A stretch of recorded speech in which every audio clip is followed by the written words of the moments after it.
बारिश में गरीब ससुराल वालों ने खाया गोभी बिरयानी। बाहर झमाझम बारिश हो रही है। पानी की बूंदें छत पर जोर जोर से गिर रही हैं और घर के अंदर सुरेश का पूरा परिवार एक साथ जमीन पर बैठा हुआ है। सबके सामने थाली में सिर्फ सूखी दाल और रोटी रखी हुई है। सविता, सुरेश, कार्तिक, माया और नीलम बेमन से खाना खा रहे हैं। माँ, तुम रोज रोज वही बोरिंग दाल रोटी और दाल चावल बनाती हो, कभी तो कुछ अच्छा बनाया करो। इस बारिश के मौसम में तो ये फीका फीका खाना खाने का बिल्कुल मन भी नहीं करता। हाँ बहू, नीलम सही कह रही है। मेरा भी कुछ चटपटा खाने का मन कर रहा है। रोज वही खाना खाकर जी भर गया है। माँ जी, घर में बनाने के लिए सिर्फ आटा और दाल ही था और कुछ था ही नहीं, वरना मैं कुछ अच्छा ही बना देती। मैं तो खुद चाहती हूँ कि सबको अच्छा खिलाऊं। हाँ भाई, अब हम गरीबों के नसीब में चाहे बरसात हो या कोई भी मौसम, यही दाल रोटी है। चलो जितना भी मिला है खा लो, भगवान का नाम लो और पेट भरो।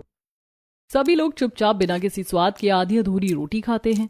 खाना खत्म होने के बाद सब अपनी जगह से उठ जाते हैं। फिर माया बर्तन समेटने लगती है। बर्तन उठाते हुए उसकी नजर थाली पर पड़ती है। देखो ना, रोटियां ही कम बनी थी, फिर भी 2 रोटियां बच गईं। किसी ने अच्छे से खाना नहीं खाया। उनकी भी क्या गलती है? रोज रोज तो हम उन्हें वही दाल रोटी खिलाते हैं और जब से ये मौसम खराब हुआ है तब से मजदूरी भी कम मिल रही है।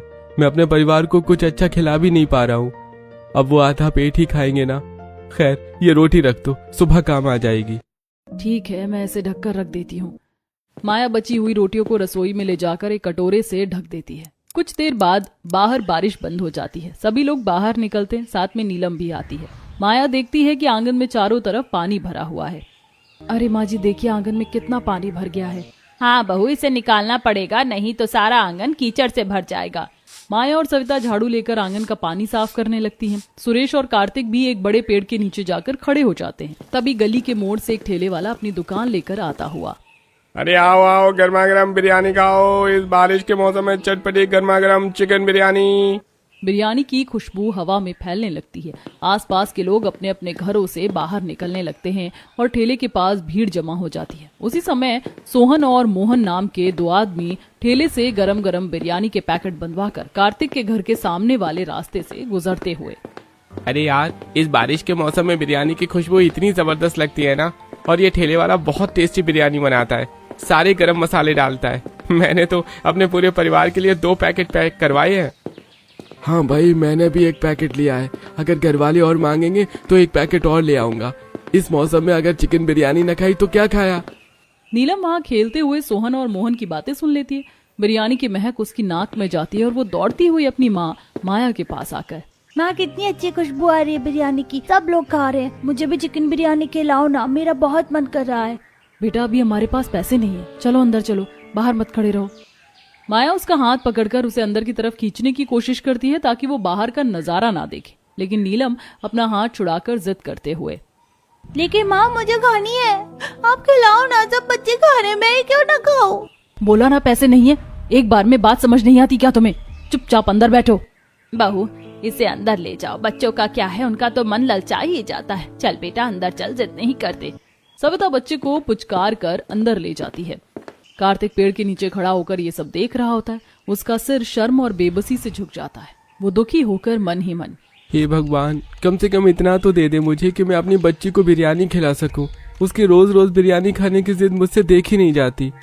कार्तिक भी अपने पिता के साथ अंदर आ जाता है। वहीं माया साफ सफाई करने के लिए रसोई की तरफ बढ़ती है। इधर कमरे में बैठी नीलम खिड़की से बाहर की तरफ देखती है, जहां बिरयानी का ठेला अब भी खड़ा है। वो चुपके से बिना किसी को बताए दबे पांव घर के बाहर निकलते हुए मन ही मन, आज तो मैं बिरयानी खा कर ही रहूंगी। माँ तो पैसे दे नहीं रही है, मैं खुद ही कुछ करती हूँ। नीलम दबे पांव चलते हुए बिरयानी के ठेले के पास पहुंच जाती है। वहाँ भीड़ थोड़ी कम हो चुकी है। गांव की एक अमीर और घमंडी औरत मालती वहाँ खड़ी होकर अपने लिए बिरयानी पैक करवा रही है। भैया, अच्छे से लेग पीस डाल देना। पिछली बार तुमने बहुत छोटे पीस दिए थे, इस बार ऐसा मत करना। हाँ जी, डाल दिया। आप बेफिक्र रहिए, बहुत बढ़िया माल निकाला है आज। ठेले के काउंटर पर एक पैकेट बिरयानी पहले से ही पैक करके रखी हुई थी। ठेले वाला मालती के पैकेट में चम्मच डालने के लिए नीचे झुकता है। नीलम धीरे से अपना हाथ बढ़ाकर वो पैकेट उठा लेती है, लेकिन मालती की नजर उस पर पड़ जाती है। अरे रुक रुक रुक, ये क्या, तूने बिरयानी चुरा ली? रुक जरा, तेरी इतनी हिम्मत कि तू चोरी करेगी? मालती झपट कर नीलम के हाथ से बिरयानी ले लेती है और नीलम को जोरदार थप्पड़ मार देती है। नीलम चीख पड़ती है और अपना गाल पकड़कर रोने लगती है। आसपास खड़े लोग उनकी तरफ देखने लगते हैं। मालती गुस्से से उसे चिल्लाते हुए, चोरी करती है, गरीबी का मतलब चोरी करना थोड़ी होता है। चोरी करना सीख गई है इतनी सी उम्र में, अगर आज नहीं सुधरी तो कल को डाकू बनेगी। क्यों चुराया तूने? क्या तेरे माँ बाप ने तुझे यही सिखाया है कि खरीदने के पैसे नहीं है तो चोरी कर ले? शर्म नहीं आती क्या तुझे? इधर घर के अंदर माया रसोई का सारा काम खत्म करके कमरे में जाकर देखती है कि नीलम कमरे में नहीं है। वो घबरा कर पूरे घर में नीलम को ढूंढते हुए, अरे नीलम कहाँ गई? यहाँ तो नहीं है, अभी तो यहीं बैठी थी, कहाँ चली गई इतनी रात को?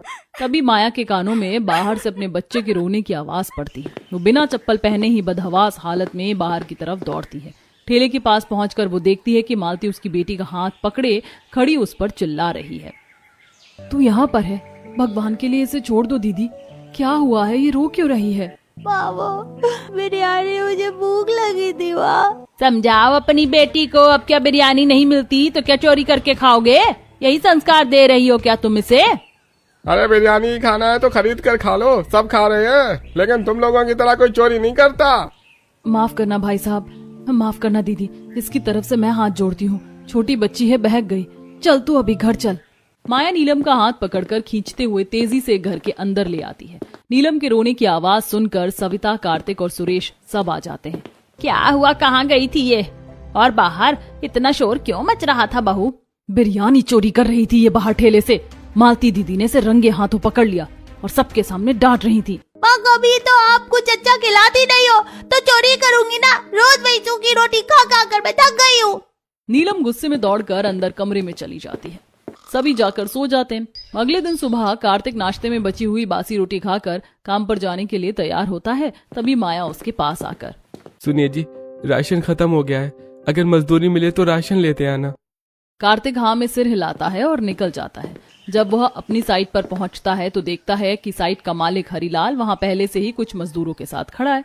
सभी मजदूर परेशान दिख रहे हैं। कार्तिक उनके पास पहुंचकर, क्या हुआ भाई, क्या हुआ?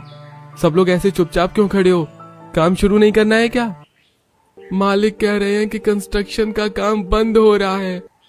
मालिक ऐसा मत कहिए, हम गरीबों की तो आपसे ही रोजी रोटी चलती है। अगर काम बंद हो गया तो हम खाएंगे क्या? हमारे बच्चे भूखे मर जाएंगे। अरे मैं क्या करूं, ऊपर से ही ऑर्डर नहीं आ रहे हैं काम के। बारिश के मौसम में तो ये रोड वगैरह बनेगी भी नहीं। कंस्ट्रक्शन का साइट अभी बंद चल रहा है, जैसी बारिश थमेगी तब देखेंगे। अभी तुम लोग घर जाओ।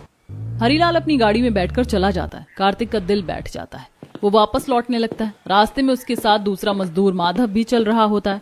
दोनों आपस में बातें करते हुए, भैया, इस गरीबी में आटा गीला हो गया और कॉन्ट्रैक्टर का भी काम बंद कर दिया, और वैसे तो काम मिलता नहीं है। अब भगवान जाने क्या होगा, घर पर बच्चे रास्ता देख रहे होंगे। हाँ भाई, आज तो मेरी बीवी ने कहा था कि सब्जी, राशन, दाल, चावल सब लाना।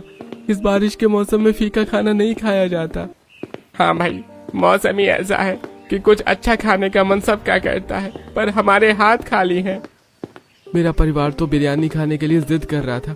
मैंने सोचा था कि आज काम मिल जाएगा तो मैं शाम को बिरयानी खरीदूंगा, लेकिन वो भी नहीं हो पाया। अब किस मुंह से घर जाऊं? माधव अपने रास्ते मुड़ जाता है और कार्तिक अकेले अपने घर की तरफ आने लगता है। जैसे ही वो अपनी गली के मोड़ पर पहुंचता है, उसे फिर से वही बिरयानी वाले का ठेला दिखाई देता है। ठेले के चारों तरफ लोगों की भीड़ लगी है और गर्मा गर्म बिरयानी बिक रही है। कार्तिक अपनी जेब में हाथ डालते हुए, मेरे पास तो ये 50 रुपए है, ऐसा करता हूँ इसमें थोड़ी सी बिरयानी ले लेता हूँ, कम से कम नीलम खुश हो जाएगी। कार्तिक हिम्मत जुटाकर ठेले वाले के पास पहुंचता है। वहीं पास में मालती भी बिरयानी ले रही होती है। कार्तिक ठेले वाले से, भैया 50 रुपए की बिरयानी मुझे भी दे दो। 50 रुपए की बिरयानी? पागल हो गए हो क्या? बिरयानी खाना गरीबों का गम नहीं है, तुमको पता है बिरयानी इतनी महंगी आती है। अरे हाँ भाई, आ जाते हैं। ये कहाँ से? 300 रुपए की है बिरयानी, 50 रुपए की नहीं आती, 300 रुपए प्लेट आती है। ठीक है, तो 50 रुपए की थोड़ी सी दे दो, जितनी भी आए, बस एक कटोरी में ही दे दो। अरे 50 रुपए की नहीं आती है, मैं क्या चावल के दाने गिन के दूं? 10 दाने बिरयानी। मेरा टाइम खोटा मत करो, पीछे हटो। आसपास खड़े लोग कार्तिक को देखकर हंसने लगते हैं। कार्तिक का चेहरा शर्म से लाल हो जाता है। वो चुपचाप बिना कुछ बोले वहां से मुड़ जाता है। वो रास्ते पर चलते हुए खुद से बातें करते हुए, अपने परिवार को बिरयानी तो नहीं खिला पाऊंगा मैं, पैसे बहुत कम है। ऐसा करता हूँ कि इस 50 रुपए का आटा ले लेता हूँ, कम से कम रात को भूखे तो नहीं सोना पड़ेगा। कार्तिक लाला की किराने की दुकान पर जाता है। लाला गद्दी पर बैठा हुआ हिसाब किताब कर रहा होता है। कार्तिक काउंटर के पास खड़ा होकर, लाला थोड़ा सा आटा दे दो, बहुत मेहरबानी होगी आपकी। कितने का चाहिए बोल? 50 रुपए का, 50 रुपए का आटा तोल दो लाला। लाला एक छोटे से लिफाफे में थोड़ा सा आटा तौलता है और कार्तिक के सामने रख देता है। कार्तिक उस लिफाफे को देखकर हैरान होते हुए, लाला इतना सा आटा 50 रुपए का, ये तो एक वक्त के लिए भी पूरा नहीं पड़ेगा, थोड़ा तो ठीक से दे दो। अरे क्यों भाई, 25 रुपए के उधार के काट लिए और 25 रुपए का आटा दे दिया है, सब बराबर। लाला आटा उधार फिर कभी काट लेना, आज मत काटो। आज मेरे परिवार के पास कुछ खाने को नहीं है, बच्चे भूखे हैं, कल पक्का दे दूंगा। अरे तेरे तो रोज के नाटक हैं, अब ले जाना है तो ले जाओ, नहीं तो ये भी नहीं दूंगा, उधार चुकाना सीखो पहले। कार्तिक बेबसी में वो छोटा सा आटे का लिफाफा उठाता है और भारी कदमों से घर की तरफ चल देता है। घर पहुंचकर वो सीधा रसोई में जाता है जहां माया काम कर रही होती है। वो आटा माया के हाथ में थमा देता है। ये आटे की रोटियां बना लो, आज का बस यही इंतजाम हो पाया है। कुछ और नहीं मिला? कोई सब्जी या दाल? और आप इतनी जल्दी वापस कैसे आ गए? क्या बताऊं माया, दिहाड़ी बंद हो गई है, सेठ ने मना कर दिया है, बारिश की वजह से काम रुक गया है। रास्ते में लाला ने पुराने पैसे भी काट लिए, सिर्फ इतने आटे का ही इंतजाम हो पाया। अच्छा चलो जी, आप चिंता मत करो, मैं इसी की रोटी बना लेती हूँ, जो है उसी में सब मिलकर खा लेंगे। माया कार्तिक को दिलासा देती है और चूल्हा जलाती है। आटा कम होने के कारण वह पतली पतली रोटियां बेलती है। घर में सब्जी या दाल बिल्कुल नहीं है, इसीलिए वो एक कटोरी में थोड़ा सा पानी लेकर उसमें नमक घोल देती है। वो थाली सजाकर बाहर लाती है और सभी को परोस देती है। सभी खाना खाने बैठते हैं। सविता थाली में नमक का पानी और सूखी रोटी देखकर, बहू आज सिर्फ सूखी रोटी, साथ में कुछ सालन या चटनी नहीं बनाई क्या? हाँ माँ जी, क्योंकि कुछ और है ही नहीं, आज सिर्फ यही है माँ जी। ठीक है, हमारी मजबूरी है कि हमारे पास खाने को कुछ और नहीं है, जो है वही खा लेते हैं, आखिर पेट तो भरना पड़ेगा ना। सब लोग रोटी का टुकड़ा नमक के पानी में डुबोकर खाने लगते हैं। तभी नीलम अपनी थाली को देखकर गुस्सा होते हुए, माँ अब तो तुमने सब्जी रोटी बनाना भी बंद कर दिया, अब तो तुम नमक रोटी खिला रही हो, क्या हम हमेशा यही खाएंगे? बेटा हमेशा की बात नहीं है, जैसे ही पैसे आएंगे तो मैं कुछ अच्छा बना के खिलाऊंगी, अभी तो जैसे भी खा लो। माया बच्चे को पुचकार कर और बहला फुसलाकर खाना खिला देती है। सब लोग खाना खाकर सो जाते हैं। अगले दिन सुबह के समय कार्तिक फिर से काम ढूंढने के लिए घर से निकल जाता है। इधर नीलम आंगन में खेल रही होती है। तभी गली में फिर से बिरयानी वाले की आवाज गूंजती है, गर्मा गर्म बिरयानी, आओ भाई खाओ गर्मा गर्म बिरयानी। नीलम ललचाई नजरों से ठेले वाले को देखने लगती है। तभी नीलम का एक दोस्त निखिल बिरयानी वाले को देखकर नीलम से, हमारे यहाँ तो रोज बिरयानी आती है, आज तो हम अंडा बिरयानी खाएंगे, बहुत मजा आता है खाने में।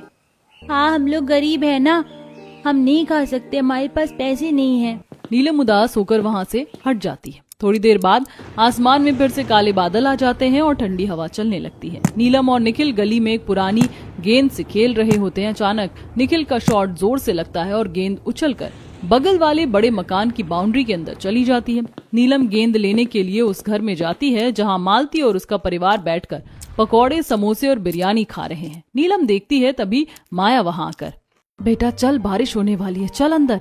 माया उसका हाथ पकड़कर उसे अंदर ले आती है और तभी झमाझम बारिश शुरू हो जाती है। घर के अंदर आकर नीलम, माँ आपने देखा कि वो लोग कैसे अलग अलग तरह के पकवान खा रहे थे? हाँ बेटा, भगवान ने उन्हें पैसे दिए हैं, इसीलिए वो अलग अलग तरह की चीजें खा रहे हैं। हम गरीब हैं, हमारे पास इतने पैसे नहीं हैं कि हम वो सब खा सके, इसीलिए उन चीजों के बारे में सोचना छोड़ दो। अच्छा माँ, बिरयानी तो आप नहीं खिला सकती हो, लेकिन पकौड़े तो खिला सकती हो ना। बगल वाले पकौड़े खा रहे थे तो आप भी पकौड़े बनाओ ना। बेटा बेसन तो है नहीं पकौड़े बनाने के लिए और तेल भी नहीं है, लेकिन मैं तुझे बाद में बनाकर जरूर खिलाऊंगी। हाँ तुम तो कुछ भी नहीं खिलाती हो, बस झूठे बातें करती हो। हाँ बापू, मेरा भी बहुत मन कर रहा है कि कुछ अच्छा खाऊं। अगर आज इससे मजदूरी मिल गई तो तू जरूर कुछ अच्छा बनाना, भले ही खाना मत बनाना, लेकिन पकौड़े ही बना लेना। ठीक है बाबूजी, आज वो मजदूरी लाएंगे तो पक्का बनाऊंगी। शाम हो जाती है। कार्तिक भीगते हुए घर के अंदर आता है, उसका चेहरा उतरा हुआ है।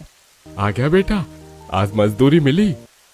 नहीं पिताजी, आज भी मजदूरी नहीं मिली और बारिश की वजह से काम नहीं मिल रहा है। हे भगवान, अब मैं क्या करूं? भूख की वजह से सब बहुत बेचैन हैं। अब घर में कुछ खाने को भी नहीं है, मैं पड़ोस से कुछ मांग के लाती हूँ। माया बारिश में भीगते हुए मालती के घर की तरफ जाती। वो देखती है कि मालती के घर में सब लोग चिकन बिरयानी खा रहे हैं। हे भगवान, अमीरों के लिए बारिश का मौसम कितना अच्छा होता है। ये इतना कुछ खा रहे हैं और यहाँ पर पेट भर के खाना भी नहीं मिल रहा है। तभी मालती वहाँ माया को सामने खड़ा देखकर गुस्सा होते हुए, अरे तू क्या देख रही है, कैसे आई है यहाँ? दीदी, आज मेरे पति को काम नहीं मिला तो घर में कुछ खाने को नहीं है, थोड़ा सा कुछ दे दो। खाने के लिए चावल दाल कुछ भी दे दो। मालती मुंह बनाकर अंदर जाती है और एक डिब्बे से कुछ बासी रोटियां और एक खराब हो रही गोभी की सब्जी लेकर आती है और माया को देते हुए कहती है, ये बासी रोटियां रखी थी, ले जा इसे, और ये जो गोभी की सब्जी भी कल की है, इसे भी ले जा। दीदी एक बात बोलूं, बुरा मत मानना, थोड़ी सी बिरयानी दे दो। मेरा बच्चा बहुत जिद कर रहा था बिरयानी खाने के लिए। गरीबों के तो यही नाटक है, मांगने ही लग जाते हैं। कोई जरूरत नहीं है तुझे बिरयानी खाने की, जितनी हैसियत है उतना ही खाना चाहिए। चल निकल यहाँ से। माया बेइज्जती महसूस करके वापस मुड़ जाती है। तभी मालती की बेटी निधि अपनी माँ से, माँ इतनी सारी बिरयानी है, बच जाएगी है, अपने आंटी को क्यों नहीं दिया? अरे बेटा, इनको एक बार मुंह लगाएंगे तो ये बार बार आएंगे। बची हुई बिरयानी हम हमारे डॉगी को खिला देते हैं। ऐसा कहकर मालती अपने पालतू कुत्ते को आवाज देती है। मालती का पालतू कुत्ता दौड़ता हुआ आता है। मालती एक प्लेट में ढेर सारी बिरयानी कुत्ते के सामने रख देती है। ये बेटा बिरयानी खा ले। माया पलटकर ये नजारा देखती है। उसकी आंखों से आंसू बहने लगते हैं। वो बारिश में भीगते हुए रोते रोते घर की तरफ लौटते हुए मन ही मन, गरीबी भी कितनी बुरी चीज है कि कुत्ते को भी बिरयानी मिल रही है लेकिन मेरी बेटी को नहीं मिल रही है। माया घर के अंदर आती है। उसके कपड़े गीले हैं और वो कांप रही है। सविता उसे देखकर, क्या हो गया बहू, तेरी आंखों में आंसू? पड़ोसन ने कुछ नहीं दिया क्या? कोई मदद नहीं की? मैं तो जानती हूँ वो अमीर घमंडी मदद नहीं करेगी। नहीं माँ जी, ऐसी कोई बात नहीं है। ये आंसू नहीं है, ये तो बारिश का पानी आंखों के अंदर चला गया था। उसने रोटी दी और ये सब्जी दी है। दिखा जरा क्या दिया उसने। सविता बासी रोटी और सब्जी को देखते हुए, ये बासी रोटी और ये खराब हो रही गोभी। माँ जी, उसने जो दे दिया है वही बहुत है। आप धीरे बोलिए, कार्तिक और नीलम ना सुन ले। मैं ऐसी गोभी से सालन वाली सब्जी बना देती हूँ। माया रसोई में जाती है। मिर्ची, नमक, धनिया जो कुछ भी होता है उसे पीस कर वो उस गोभी का पतला पतला सालन बनाती है और चूल्हे पर बासी रोटियां गर्म करके देती है। सभी लोग बहुत भूखे होते हैं और खाने बैठ जाते हैं और सालन रोटी खाने लगते हैं। नीलम गोभी का सालन और रोटी खाकर, अरे वाह, ये सालन और रोटी तो कितनी अच्छी लग रही है। बेटा तुमको ये अच्छी इसलिए लग रही है क्योंकि तुम बहुत भूखे हो। सब लोग बासी रोटी और गोभी का सालन खाकर सो जाते हैं। अगले दिन सुबह कार्तिक फिर काम ढूंढने के लिए निकलता है। तभी गली में ठेले वाले की आवाज गूंजती है, गर्मा गर्म बिरयानी। माँ देखो ना, बिरयानी वाला आया है। मैंने कितनी बार तुझे समझा दिया है कि हम बिरयानी नहीं खा सकते। ठीक है माँ, अच्छा मैं बाहर जा रही हूँ। क्यों जा रही है बाहर? हम गरीब है, बिरयानी खरीद कर नहीं खा सकते तो कोई बात नहीं, लेकिन मैं ठेले के पास खड़े रहकर उसकी खुशबू तो सूंघ सकती हूँ ना, वो भी तो बहुत अच्छी लगती है। माया की आंखों से आंसू छलक पड़ते हैं। वो अपनी बेटी को गले लगा लेती है और फूट फूट कर रोते हुए, बेटा तू चिंता मत कर, मैं तुझे बिरयानी जरूर खिलाऊंगी। माँ जी, मेरी बेटी और आप लोग सब कब तक अच्छा खाना खाने के लिए तरसेंगे और कब तक मैं अपनी बेटी को बिरयानी नहीं खिला पाऊंगी। आज मैंने सोच लिया मैं जा रही हूँ अपने लिए कोई काम ढूंढने। हाँ बेटा, तू सही कह रही है। ठीक है बेटा, जा देख ले अपने लिए काम। बेटा थोड़ा ध्यान से जाना, ज्यादा दूर मत जाना, आसपास ही रहना ताकि तू हमारा भी ख्याल रख ले और काम भी हो जाए।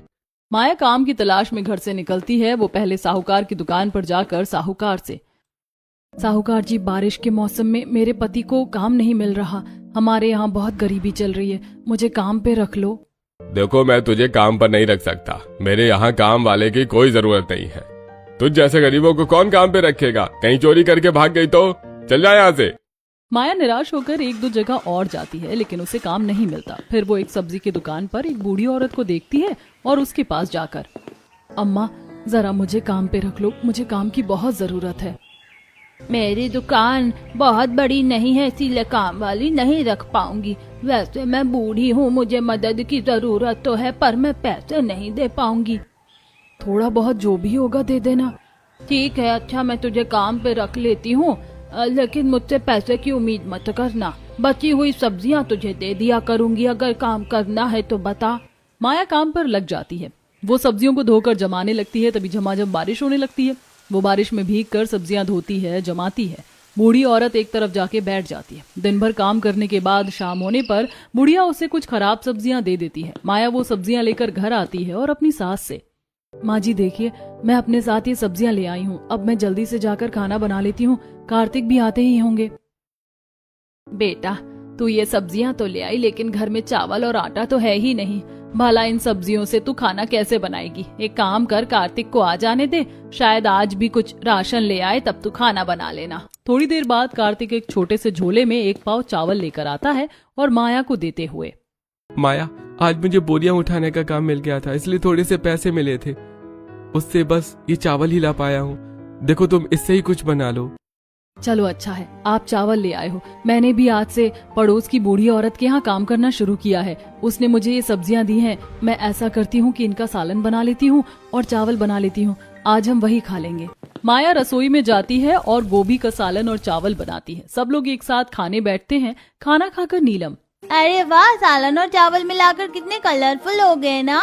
मम्मी, मैंने देखा है बिरयानी भी ऐसे ही दिखती है, जरूर वो इसी तरह की लगती होगी। लेकिन मैं ये सोचती हूँ कि काश जिंदगी में एक बार मुझे बिरयानी खाने को मिल जाए। बेटा तू चिंता मत कर, एक ना एक दिन मैं तुझे बिरयानी बनाकर जरूर खिलाऊंगी। फिलहाल भगवान की दया से जो मिला है वही खा ले। सभी लोग खाना खा लेते हैं और जाकर सो जाते हैं। अगले दिन दोपहर में झमाझम बारिश होती है। घर की दीवारों से पानी गिरने लगता है। माया देखती है कि पानी चूल्हे पर गिर रहा है। माँ जी देखो, दीवार से पूरा पानी गिरकर चूल्हा ही खराब हो गया है। अब मैं खाना कैसे बनाऊंगी? हाँ बेटा, अब क्या कर सकते हैं, इसी को तो कहते हैं गरीबी में आटा गीला होना। अरे बेटा, छप्पर इधर उधर हो गई होगी, इसलिए ये पानी गिर रहा है। मैं छप्पर सही कर देता हूँ तो ये पानी गिरना बंद हो जाएगा। सुरेश बाहर निकलकर छप्पर पर चढ़कर पन्नी लगाकर उसे सही कर देता है। इधर सविता अपनी बहू से, बेटा, छप्पर तो सही हो गई है, लेकिन चूल्हा खराब हो गया है, अब इसे बनाना पड़ेगा। ऐसा करते हैं, कहीं से मिट्टी और ईंट ढूंढ कर लाते हैं और चूल्हे को फिर से बना लेते हैं। माया, नीलम और सविता ईंट और मिट्टी ढूंढने के लिए बाहर निकलते हैं। तभी वो देखते हैं कि मालती धूप निकलने पर अपने आंगन में बैठकर पकौड़े, समोसे, बिरयानी खा रही है। नीलम वहीं रुककर उन्हें देखते हुए अपनी माँ से, माँ देखो, ये लोग इस बारिश के मौसम में कितना अच्छा अच्छा खाना खा रहे हैं, और वो देखो टेबल पर चिकन बिरयानी भी रखी हुई है, वो कितनी अच्छी दिख रही है। नीलम दूसरों के खाने को ध्यान से नहीं देखते हैं। और तू क्यों रुक गई? हम तो मिट्टी और ईंट ढूंढने आए थे ना, चल जल्दी यहाँ से। हाँ देखो ना, आंटी के पास कितना सारा खाना है, उनसे थोड़ा सा मांग लो ना। मुझे भी बहुत टेस्टी खाना खाना है, सिर्फ एक बार आप प्लीज उनसे मांग कर ला दो ना। मालती जैसे ही नीलम की आवाज सुनती है, वो गुस्सा होकर उनके पास आती है और डांटते हुए, क्या है, तुम लोग यहाँ क्यों खड़े हो? क्या नजर लगाओगे हमारे खाने में? चले जाओ यहाँ से। पता नहीं कैसे कैसे आ जाते हैं लोग, थोड़ी सी भी शर्म नहीं आती दूसरों के घर के बाहर खड़े होकर उनको खाना खाते हुए देखने पर। माफ करना दीदी, बच्ची है ना, इसीलिए खाना देखकर रुक गई। तुझे समझाया ना बेटा, चल यहाँ से। माया नीलम को वहाँ से ले जाती है। फिर माया और नीलम पड़ोस में चल रहे कंस्ट्रक्शन साइट के पास से ईंट और मिट्टी उठा लेती हैं और उसे बोरी में भरकर लेकर घर आ जाती हैं। घर आकर नीलम गुस्से में कमरे में चली जाती है। माया मिट्टी और ईंट से नया चूल्हा बनाती है। थोड़ी देर बाद कार्तिक घर आकर सभी लोगों से, माँ जी, पिताजी, आज भी मुझे काम नहीं मिला और मुझे खाली हाथ ही घर वापस आना पड़ा। इस बारिश के मौसम की वजह से काम कहीं नहीं मिल रहा है। मुझे तो चिंता हो रही है कि आज रात को हम क्या खाएंगे। आप इतनी चिंता क्यों करते हैं? अगर काम नहीं मिला तो इसमें आपकी क्या गलती है? कोई बात नहीं, कल आप जो चावल लेकर आए थे उसमें से थोड़े से चावल बचे हैं, मैं वही बना लेती हूँ।